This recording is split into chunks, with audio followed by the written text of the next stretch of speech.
Hello, I'm Daniela Saioni, a veteran script supervisor, comedy screenwriter, and creative coach, and I'm coming to you today from Toronto, Canada.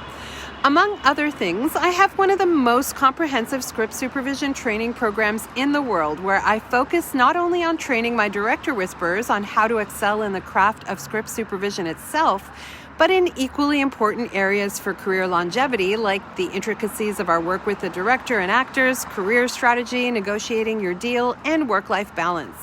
My students internationally share some commonalities, not the least of which is their creativity.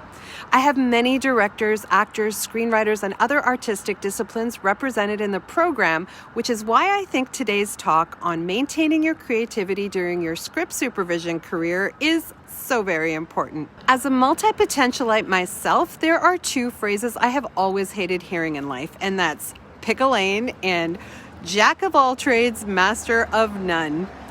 Not only have I won 12 awards for my own screenplays and shown many of my writing students the way into fulfilling TV careers in writing, I am an A-list script supervisor and a thriving entrepreneur who lives largely by her own rules. And I have had multiple script supervision alumni go on to distinguished directing careers. Imagine all the experiences we would have collectively lost if we all chose to pick a lane.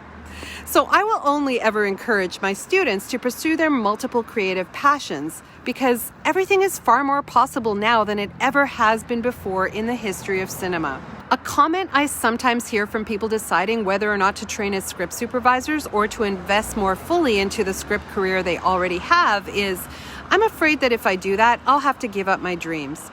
Well, I'm here to say that being a script supervisor does not mean that you need to give up your dreams. But it does mean that you need to implement practices into how you strategize your career that will prevent you from doing so. Look, there are definitely a number of script supervisors out there who did give up their creativity, and they are visibly frustrated and angry over it.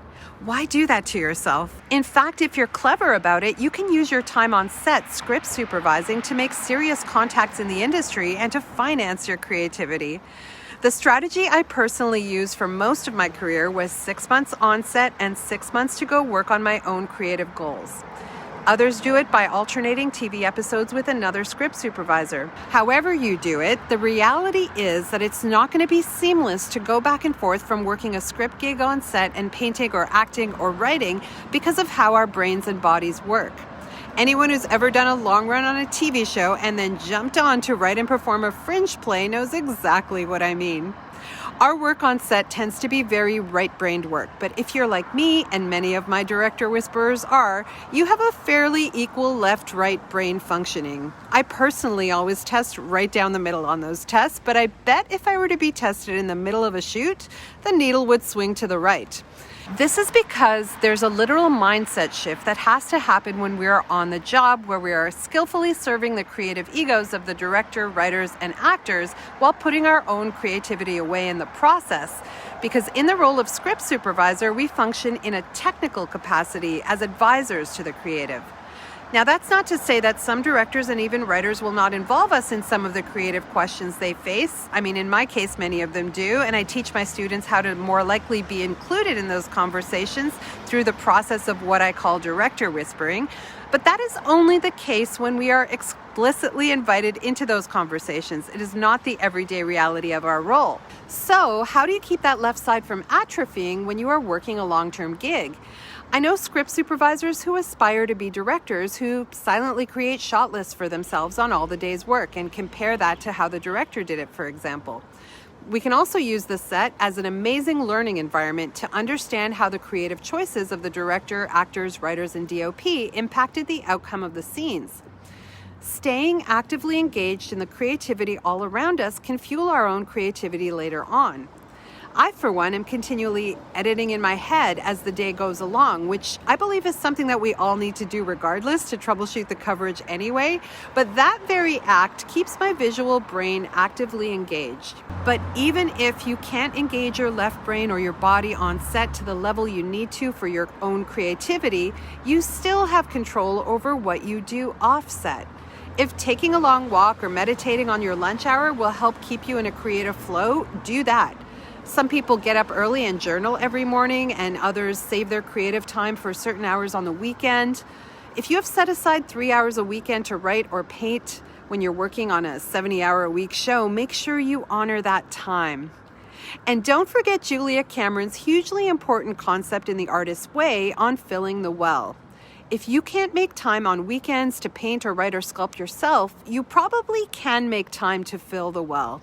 In her book, Filling the Well means making time at least once a week to expose yourself to other creative works like plays or gallery exhibits, or partake in highly sensorially stimulating activities like walking in nature or going through a brand new farmer's market you've never been before. For me, I do this by traveling to new places as often as I can. When you fill the well and receive stimulating imagery and sensorial input outside the confines of a film set, by the time you go to create your own work, you will not be staring at a blank canvas or sheet of paper with nothing to say. And keep making time for your creative goals. I talk a lot about script career goals in the program, but your creative goals are equally as important. For 8 years during my time as a script supervisor on set, I produced and hosted a monthly live stand-up comedy show. It kept me sane and creative and accountable to my community to stay active in that part of my life. And I made time to write one screenplay a year and also to continue my training as an actor and improviser, and I kept on teaching as well. And I always will make time to travel. It's hugely important to me. What do you specifically need to do to maintain a healthy script career and a healthy creative life? They are not mutually exclusive, and it's never too late to be mindful about this. If you're interested in learning more about my Director Whisperer training program designed especially for script supervisors in their first 10 years, check the description below this video. And most of all, if you have a creative side, for your happiness and long-term mental health, do not put away your creativity and save it for another life. May this be your best year yet.